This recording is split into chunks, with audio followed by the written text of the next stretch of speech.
What's going on? It's your man Diamond K in here, of course, the DiamondKShow.com, on fire-tv.com. A lot of things to get into. Happy Memorial Day to everybody, of course. This is a time traditionally for remembering those that we lost in the defense of the freedoms that we have here in America. So this is definitely like I said, a time of remembrance. Memorial Day, very, very important day here in America. We're going to do this. We're going to come back right after this and dive into today's show. Visit OnFireTV.com for live top stories, breaking news, and original shows. Back, as I said, you man Diamond K in here, the DiamondKShow.com, on fire-tv.com.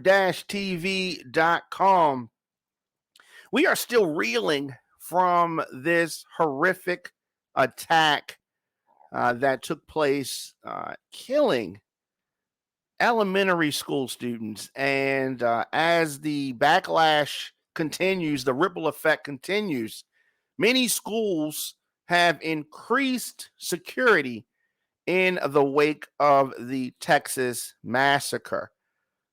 At Veterans Memorial High School, there was an online threat, no backpacks allowed there, and they have increased security there.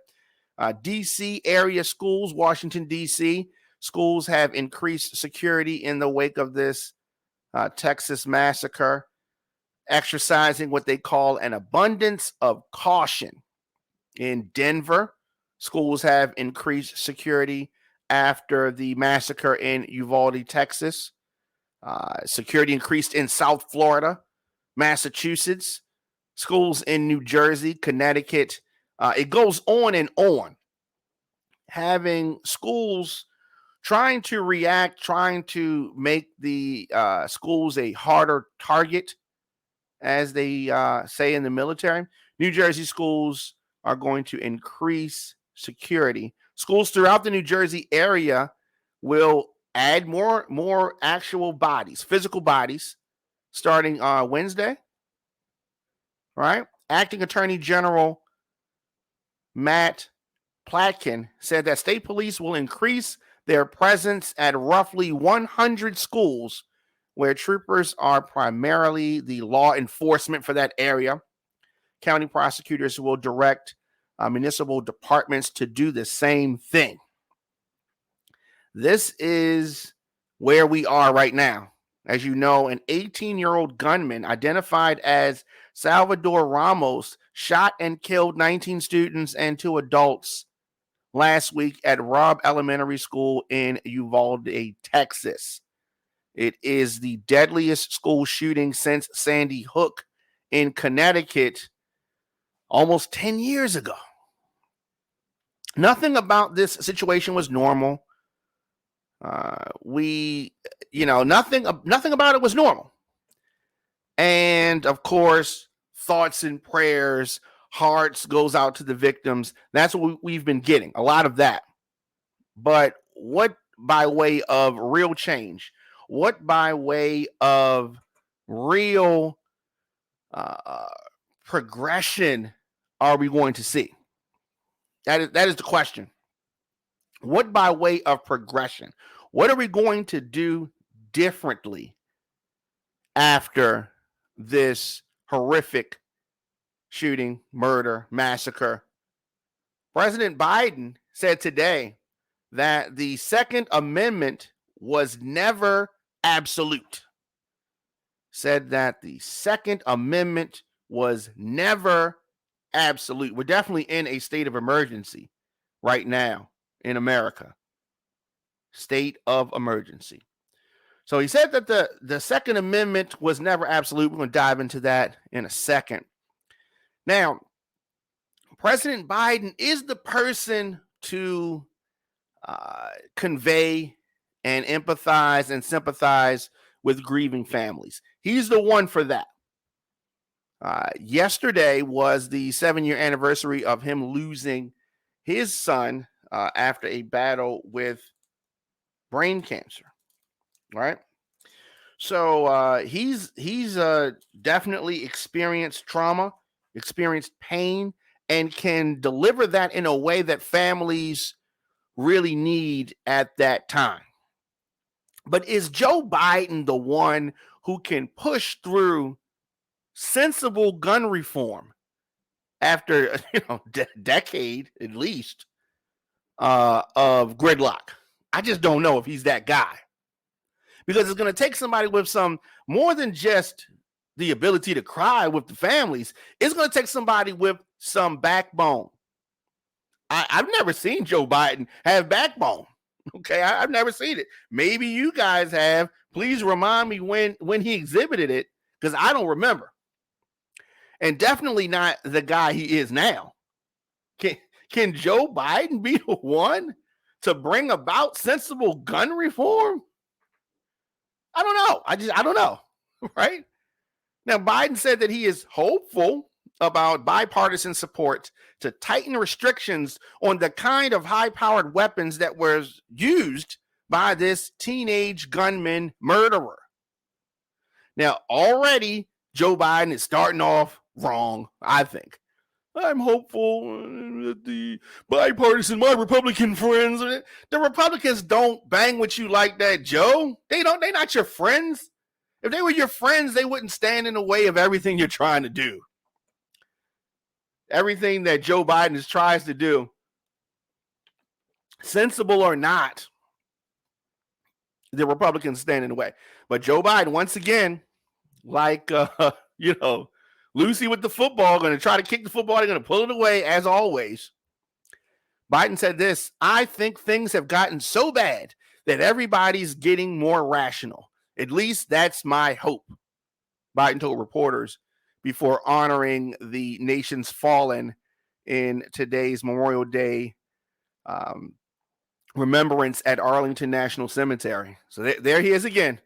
What makes you think that Republicans are more rational now on this subject? Of course, these comments come a day after he traveled to the shattered Texas community of Uvalde. It's a very small town, like 15,000, small place. Of course, they did a private mourning for 3+ hours. He sat, him and his wife, with some of these anguished, grieving families of these 19 children and 2 teachers who died in this horrific shooting. Faced with chance of do something, as he departed the church service, Biden pledged, "We will." Oh, is that right? What do you have planned, President Biden? I'd like to know. Okay. So after the Uvalde trip, Biden spent yesterday at home in Delaware. And as he arrived at the White House today for the Memorial Day events, he was asked if he's now more motivated to see new federal limits imposed on firearms. Great question. I just wish it was another president, right? But he says, I've been pretty motivated all along. I'm going to continue to push, and we'll see how this goes. See, that right there is the wrong attitude to have. That's the wrong attitude to have. Maybe the Republicans will come along now. Maybe these guys will help me out. Hey, bro, help me out. Come on, man, help your Uncle Joe out. No, that philosophy is not going to work. That demonstrates the approach that has been happening, thus far. That's why we're in the situation that we're in, because of these hapless, spineless, gutless politicians. And Joe Biden is one of them. In Congress, a bipartisan, meaning Democrat and Republican, a group of these senators are talking and have been talking over the weekend to see if they could reach some type of modest compromise on gun legislation after a decade of mostly failed efforts. Nothing happens, right? Stuck in gridlock. This is the type of things that I talk about over and over again. It's why we need to get these old geriatric, senior level politicians who've been here, these over 80-year-old folks, they need to go. They're not going to do anything. They're just going along to get along. Going along to get along, and have been doing that for years and years and years. We need to get these older politicians out of the way, because that's what they are. They're in the way. So, as I said, decade of failed efforts to get anything done after numerous murders at the hands of, for the most part, people that should not have had those guns.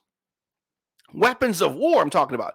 Not just your average everyday gun. I'm talking about weapons that mutilate the flesh. They're made for wartime. Wartime. But we have them, and 18-year-olds are just grabbing these up, quote unquote, legally, and going in and butchering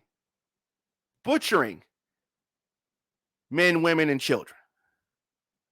And Republicans say, oh, well, that's what the founding fathers wanted. No, it's not.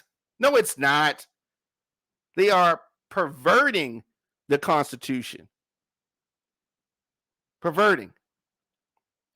So, we're trying to encourage state red flag laws to keep guns away from those with mental health problems. They shouldn't have guns. There should be. Is this going to stop every act of terror in this country? No. No one action, no single law is going to stop any crime. We have a bunch of laws on the books. Does it stop every murder from taking place? No. Do we stop everybody from speeding? No. The red light cameras stop everybody from running a red light? No. But are we safer with those things? Yes. I'm saying we're not even at a point where we have the equivalent of a red light camera or a speed camera as it relates to this gun problem that we have in this country. Gun problem. Guns. I am for guns. We should have guns, but there need to be steps, just like operating a motor vehicle. There are steps that you got to take. It's boxes that have to be checked. If you go somewhere and you spend over $10,000, the IRS something's going to get triggered. Boom, some taxes need to get paid. You spend $10,000 or more. Something gets triggered. A red flag goes off and the IRS is coming looking for some money. How'd you get it? Da, da, da, da, da, da. But with guns, they don't want any type of nothing. Just anybody wants a gun, come get a gun. No, there needs to be some things that need to happen. As I said, no one single action is going to stop every single act of terror. But we should be able to take steps to stop an 18-year-old that cannot legally buy beer from legally purchasing an AR-15 or some type of weapon of war or mass amounts of ammunition. This is what you call common sense gun reform. Common sense gun reform. And, I used to think that like the crack epidemic of the 1980s, it was affecting the black community. And so, for the most part, and, some Spanish communities, but it was really affecting the black community, right? Tore the black community apart. And I don't think the sense of urgency was placed on fighting the effects of the crack cocaine epidemic. Not until you started having fentanyl and pills hitting in middle America did they start to really think that there was a crisis. So I thought that maybe when some of these shootings started targeting middle America and white kids and white people, that maybe that would wake them up. But that hasn't done that. Kids, I thought maybe it was going to be kids, because Republicans love kids, right? You love kids that are in the stomach, right after the egg has been fertilized. You love those kids. But kids in elementary school, walking around, fourth graders, maybe, your love is kind of faltering, kind of fading, right? You don't have the sense of urgency. They have more of a sense of urgency to stop abortions than they do to stop the murder of kids, men, women, and children in schools, in places of worship, at concerts, in a nightclub. They don't really care about that. Very interesting. Where are your priorities? No one action, no one law is going to stop every single act of terror. All right, so they're going to say that. They're going to stand in the way and they're going to say, oh, well, if you had this, if we had this red flag, that wouldn't have stopped him from buying the gun. I'm saying that an 18-year-old should never be allowed to legally have that gun. Does that mean he can't get the gun from his father? No, he probably could. But I'm saying we should bare minimum not allow an 18-year-old to have that type of power. That type of power. All right. So the president said this today. The Second Amendment was never absolute. Biden said today. You couldn't buy a cannon when the Second Amendment was passed. You couldn't go out and buy a lot of weapons. This is true. And it's not true because Joe Biden is old enough to have been alive when the Second Amendment was passed. That's not what I'm saying, although he is older. He said the Second Amendment was never absolute, meaning the Second Amendment did not grant you rights to every weapon created. No, it didn't. And like you said, a cannon, a weapon, a major weapon at the time in the 1700s, a cannon, an 18-year-old couldn't just roll up somewhere in town and just purchase a cannon. He couldn't do it. And they weren't trying to. Those were weapons that were for soldiers. But you also did not have the NRA back in 1700s, the late 1700s when the amendment was passed. You didn't have politicians that were in the pocket of the gun lobbyists trying to push for these things. That didn't happen until later. So the president correctly noting you could not buy a cannon when the Second Amendment was passed. You could not go out and buy a lot of weapons, he said. There were plenty of weapons that just the average everyday Joe, with the the white wigs that they were wearing back then, they couldn't just go out and just buy just regular weapons of war. But now all of a sudden, Americans have been brainwashed to think they should be able to have anything. I mean, why don't they think that they could just have a nuclear weapon too, right? We need all weapons. No. So later on, President and First Lady Jill Biden were joined by VP Harris and the second gentleman, Secretary of Defense Lloyd Austin, Mark Milley, Chairman of the Joint Chiefs of Staff at Arlington National Cemetery for the wreath laying at the tomb of the unknown soldier,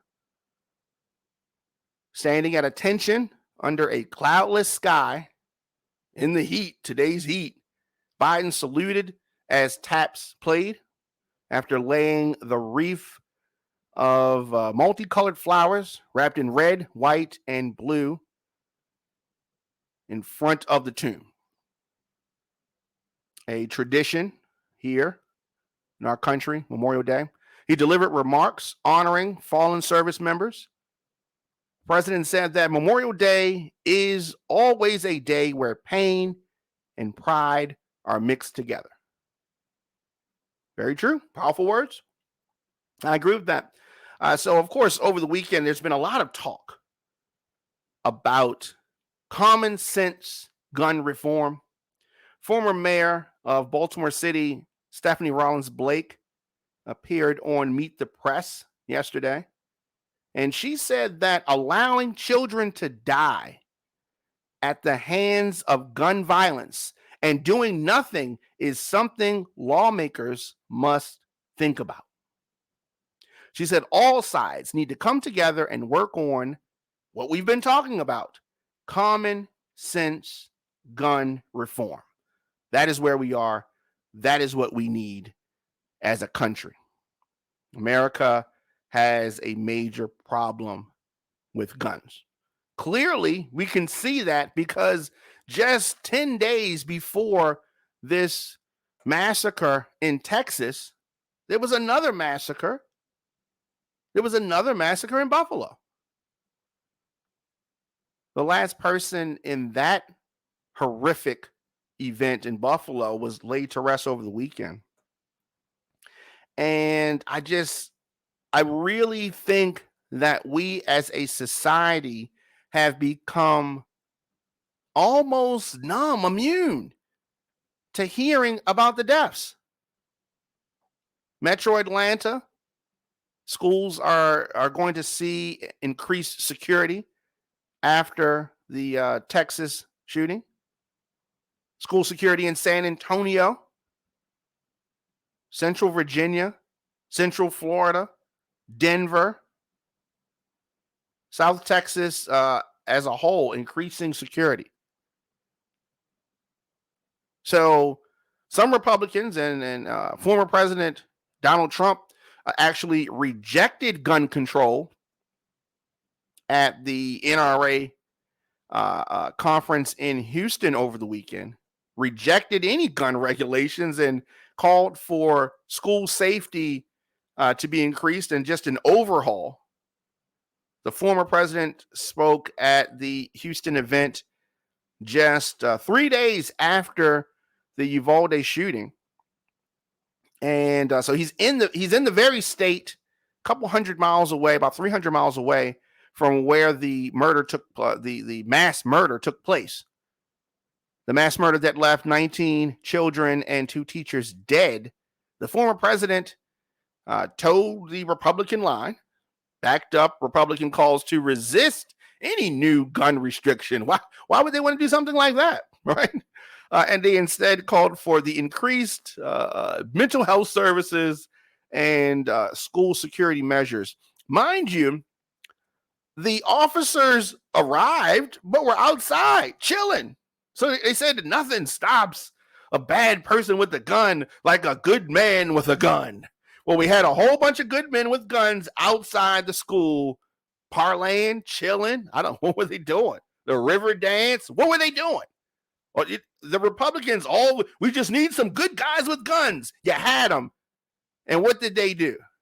Not a damn thing. But anyway, former president spoke Friday night at the National Rifle Association convention in Houston. And he said that the nation needed to unite around the path forward. And he chastised Democrats for advancing an extreme political agenda. Ooh.